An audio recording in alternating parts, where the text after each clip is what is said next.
Live, a show all about the greater West Bloomfield community. I'm Ronnie Dahl. Thank you so much for waking up with us this morning. We appreciate your time. Spring is in the air with the warmer weather. More people are getting outside, enjoying Mother Nature.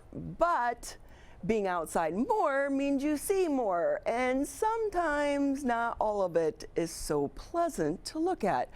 But when does code enforcement get involved, and when should they get involved? With us this morning, we are so blessed to have in studio with us the one, the only West Bloomfield Township Supervisor Steve Kaplan.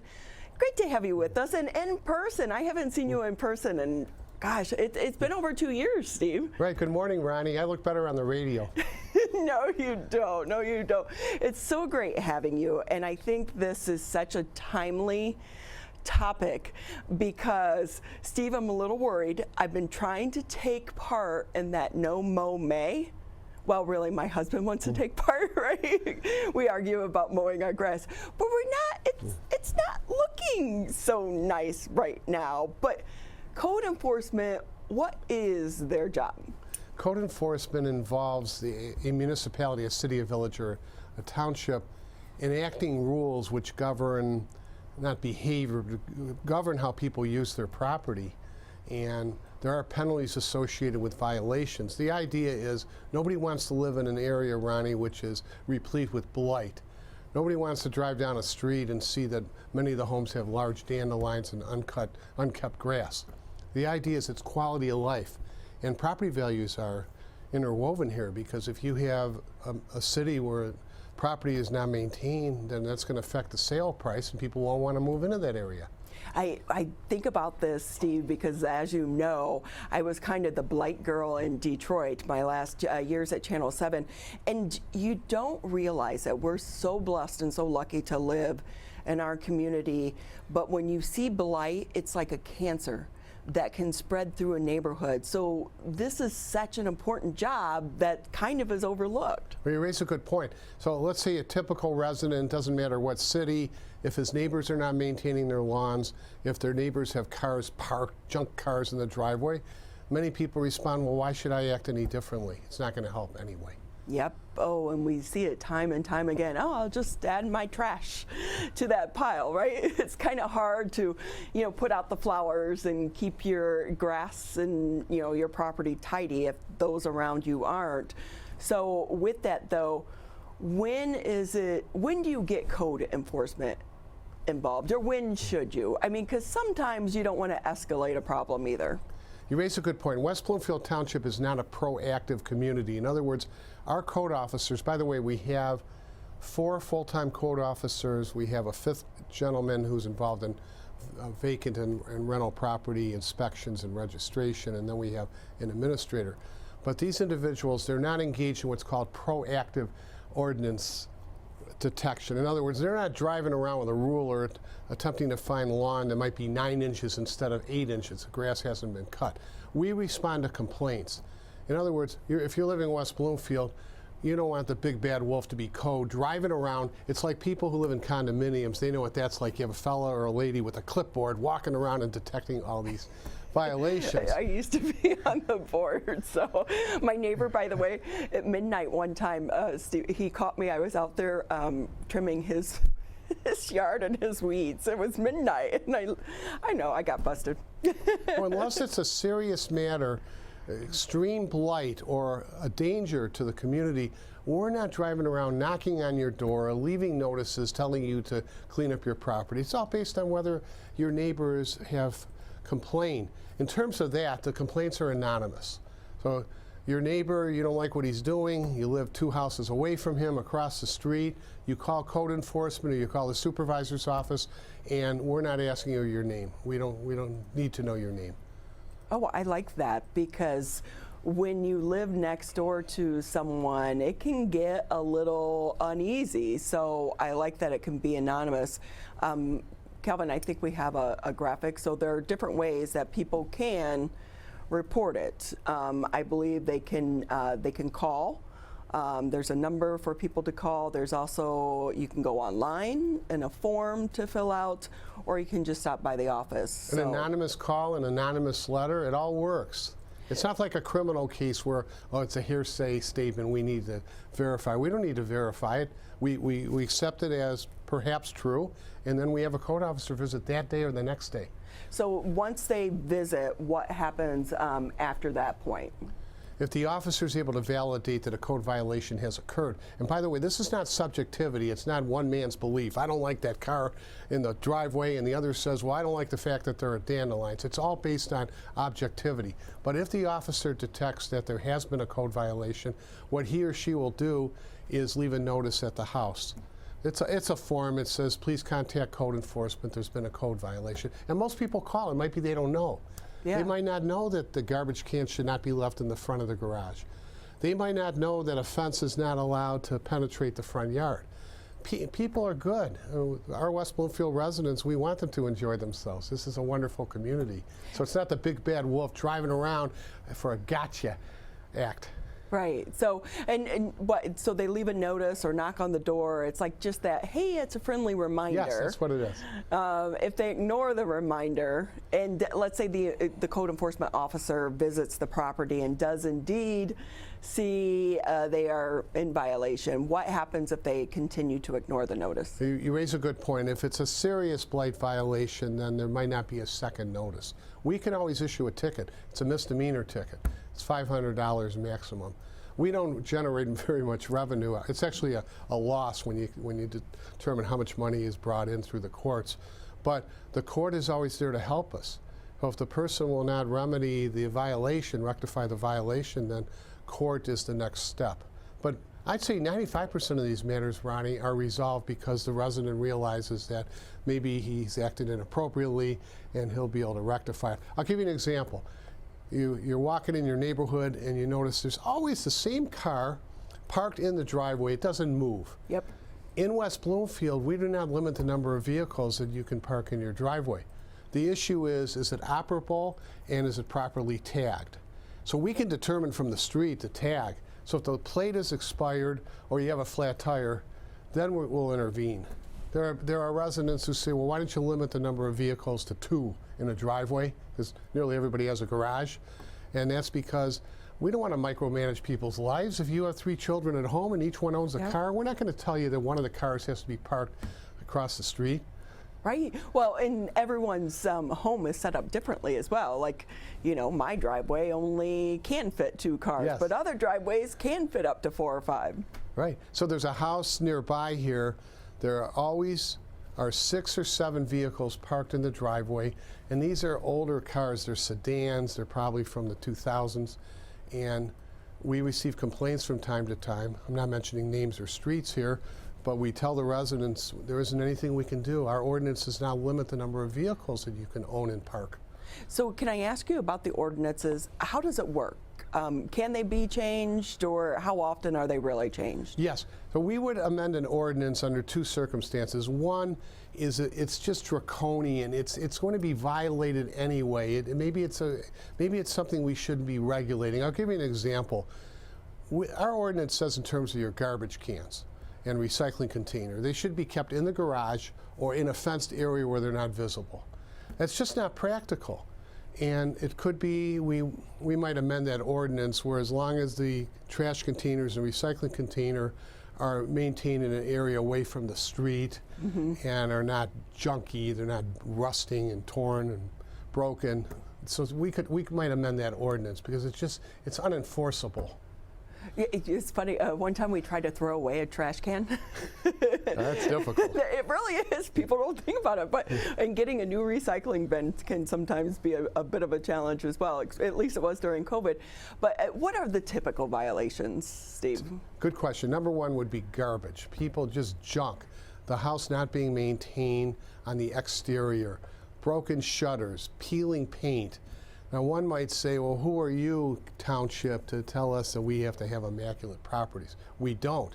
But when it reaches a point of blight, and what is blight? Blight is very subjective, but I can give you examples of blight.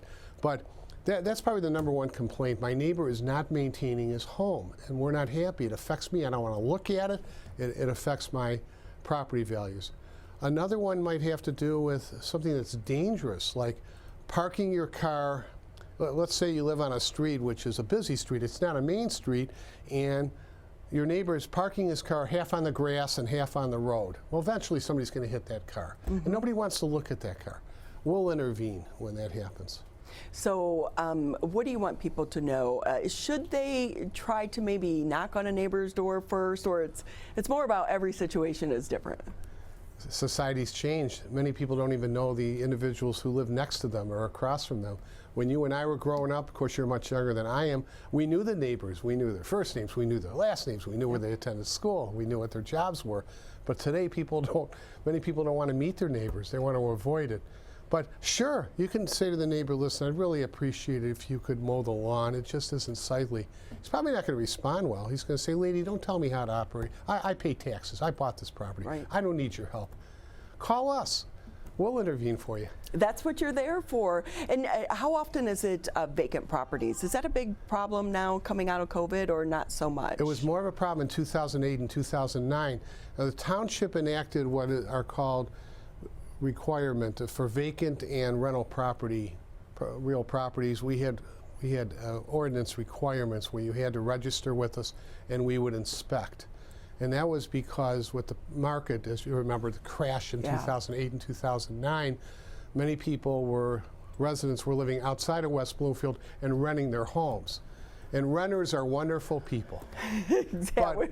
But all other factors being equal, a renter is less likely to devote as much time, energy, and funds into maintaining his property as a person who lives and owns his house. That is so true. I remember talking to a police officer. He said, you want to help eliminate some of the blight problems and crime problems?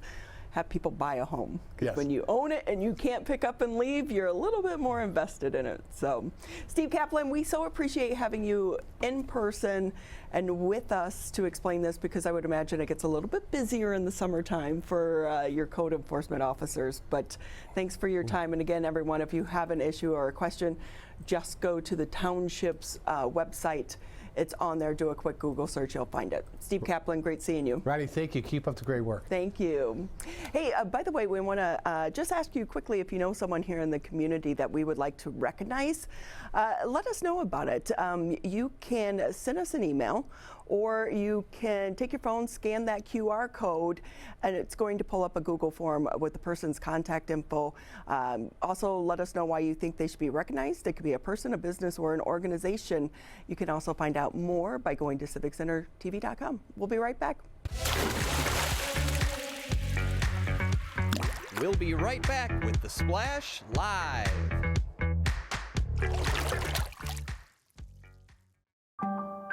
In the face of COVID-19, staying healthy is important. And now the same is true as we face the flu. Influenza has the potential to infect millions, putting lives and the healthcare system at risk. Fortunately, it's easy to protect yourself. The flu vaccine is safe and effective, and with COVID-19 still spreading, it's essential. To see how you can hit this virus head-on, visit michigan.gov/flu. Can I ask you a question? Why do you want to get the COVID-19 vaccine? I don't like getting sick. The virus will die. It will be easy to not catch it. Keep my family safe and keep playing soccer. Because I love being vaccinated. What's your hope for everyone? I hope everybody gets the vaccine. To keep safe and strong. Be like happy, having fun everywhere. Everyone stay safe and hope you get the vaccine. And now, back to The Splash Live. Happening around town, it's expected to be a little bit soggy for the next few days, but the weather won't be a damper for bargain shoppers starting Thursday. It, of course, is the annual citywide garage sales happening in Sylvan Lake and Keego Harbor. Sylvan Lakes runs Thursday to Saturday. It is sponsored by the Sylvan Lake Home and Garden Tour. You do need a permit, by the way, which you can get at City Hall. Garage sales in Keego will run Thursday to Sunday. Plans are being finalized right now for the area Memorial Day ceremonies. In Keego Harbor, the parade is going to be getting underway at 10 a.m. A different route than years past. It's going to be running along Cass Lake Road instead of Orchard Lake. Side streets between Orchard Lake and Otter Avenue will be closed. Volunteers are still needed to help with barricades along some of the side streets. And after the 2-year hiatus due to the COVID crisis, the parade returns to the prettiest little city, Sylvan Lake. The parade is going to be starting at 11:30 a.m. at City Hall, and it will end at Memorial Park with a ceremony to honor our veterans. Kids who wish to ride their bikes in the parade are asked to meet at City Hall starting at 11. It's always a great event, and we can hit both of them at the same time. You're watching The Splash Live, your local channel sharing stories from West Bloomfield, Keego, Harbor, Sylvan Lake, and Orchard Lake.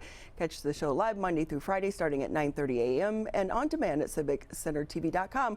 When we come back, we will update you on the fire happening at Gino's, as well as how you can help the employees.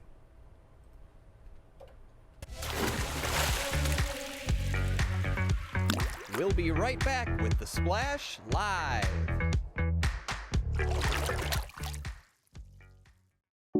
When it comes to making plans, you are the best. What about those barbecues you plan in detail for your family? Or your daughter's first costume party? It was out of this world. The same way you plan each detail for those moments, start planning to protect you and your loved ones from a natural disaster. Sign up for local weather and emergency alerts. Prepare an emergency kit and make a family communications plan. Protecting your family is the best plan you can make.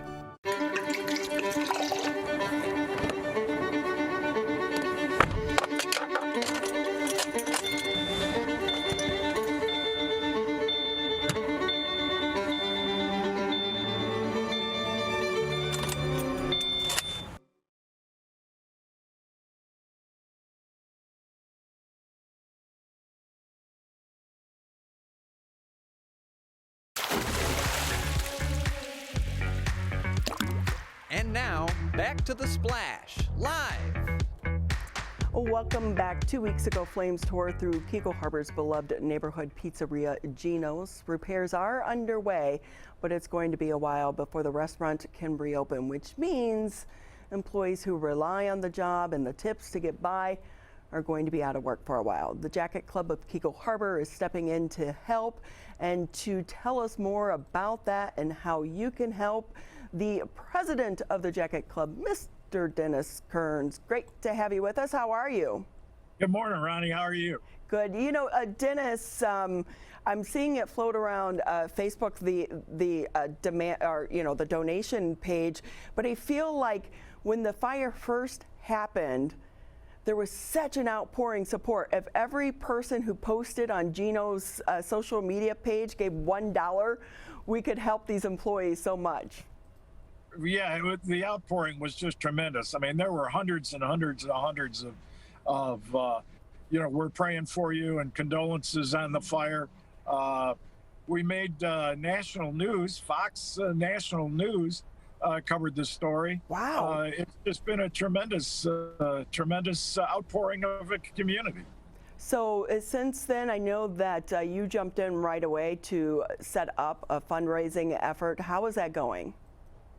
You know, it's really great. They've got, Gino's is a big family, a lot of workers. Some of them found part-time jobs at other restaurants in the area. Some of them were still keeping some of the staff busy through Santia Hall.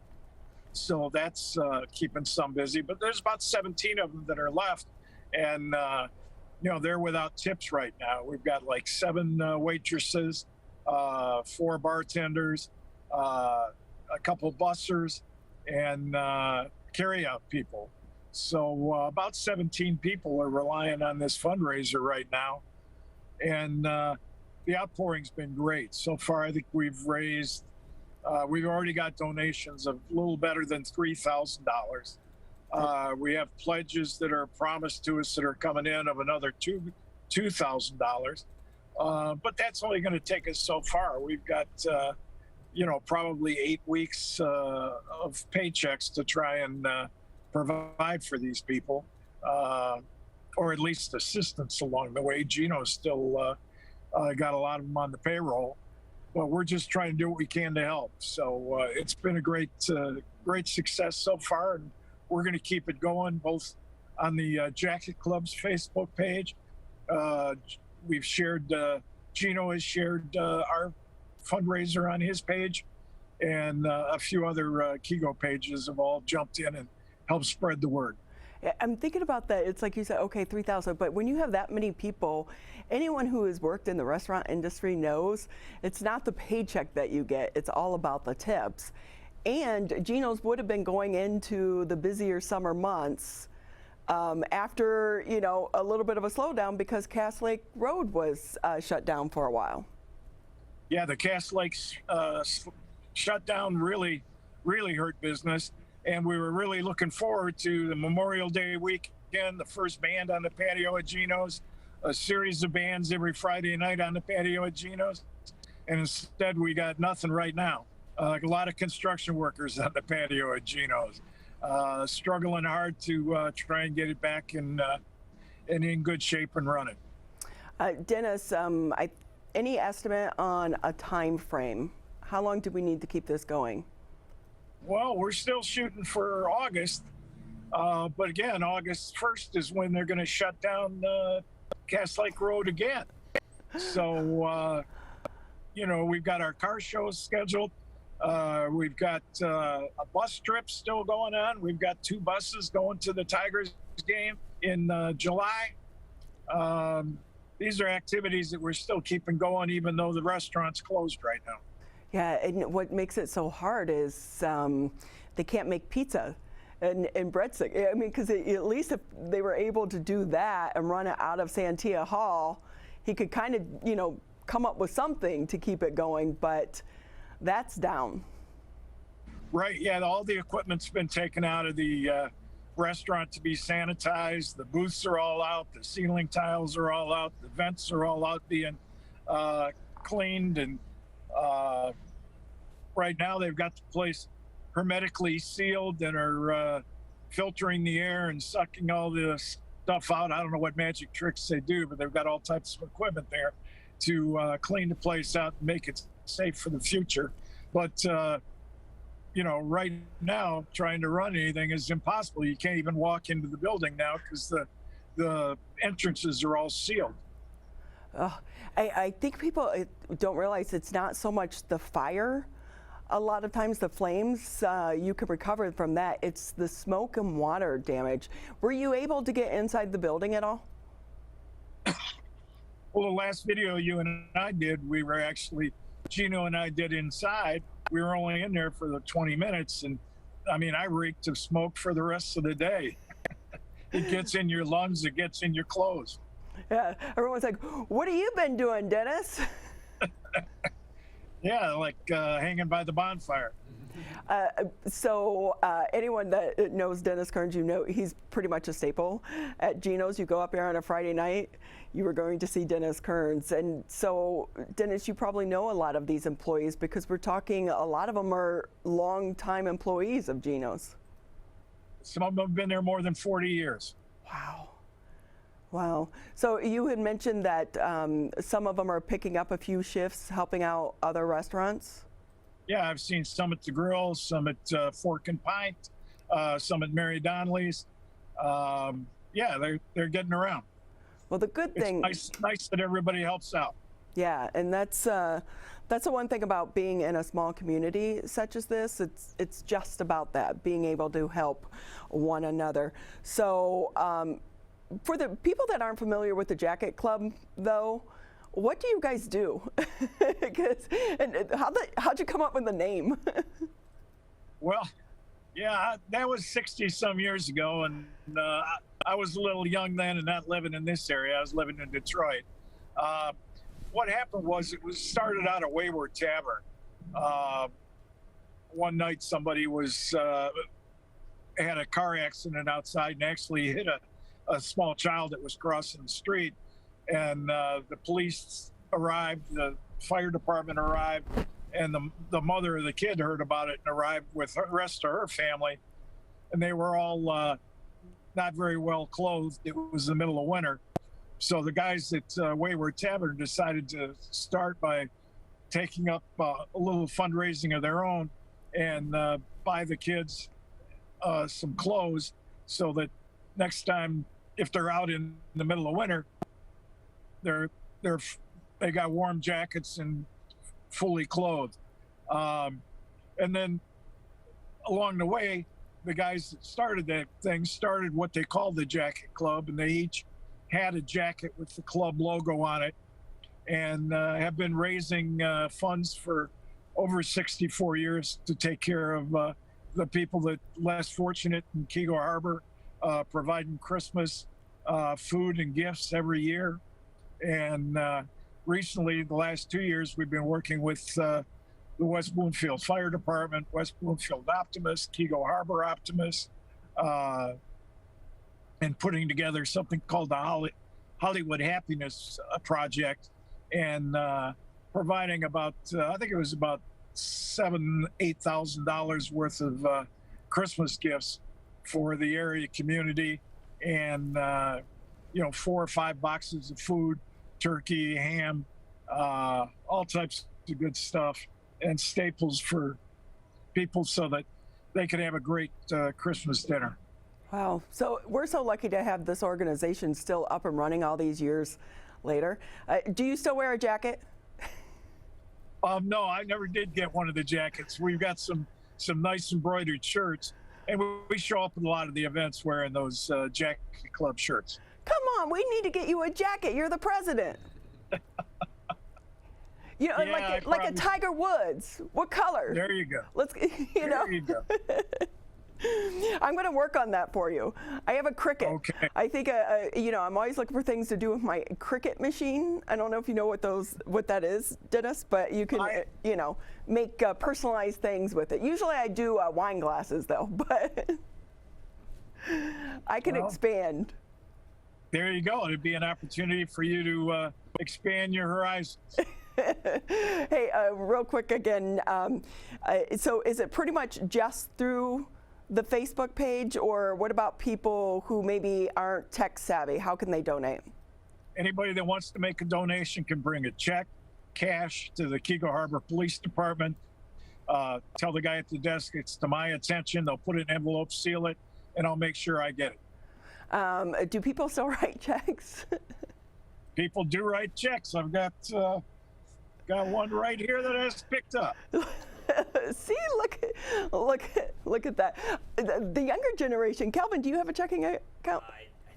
Well, you have a checking account, but how many people actually write the checks, right? So, well, Dennis, we so appreciate it. Again, anyone out there, please donate, help them. We are a small community. We want to see Gino's reopen. Dennis, I'm going to look for you at the Memorial Day Parade. I'll be there. I think we should get a bucket going. We'll stand out there with a bucket for our donations. I'm sure a pretty girl like you in a bucket could go a long way towards getting a lot of attention. I don't know about that. Everyone knows me in Keego. They might, Right. Well, Dennis, we appreciate your time, but thank you for doing what you're doing for the employees, because I know for so many, you're like family to them, as well as Gino. Oh, by the way, I saw on Facebook, today's Gino's birthday. Today is Gino's birthday, so happy birthday, Gino. Happy birthday, Gino. Thanks again, Dennis. Take care. Thank you very much. Really appreciate you giving me an opportunity to let the community learn a little more about it. Well, and we look forward to getting some more donations for the employees. That's going to do it for today's edition of The Splash Live. I want to say thank you to our guests today for making time to be with us, and of course to Jared and Calvin for getting the show on the air.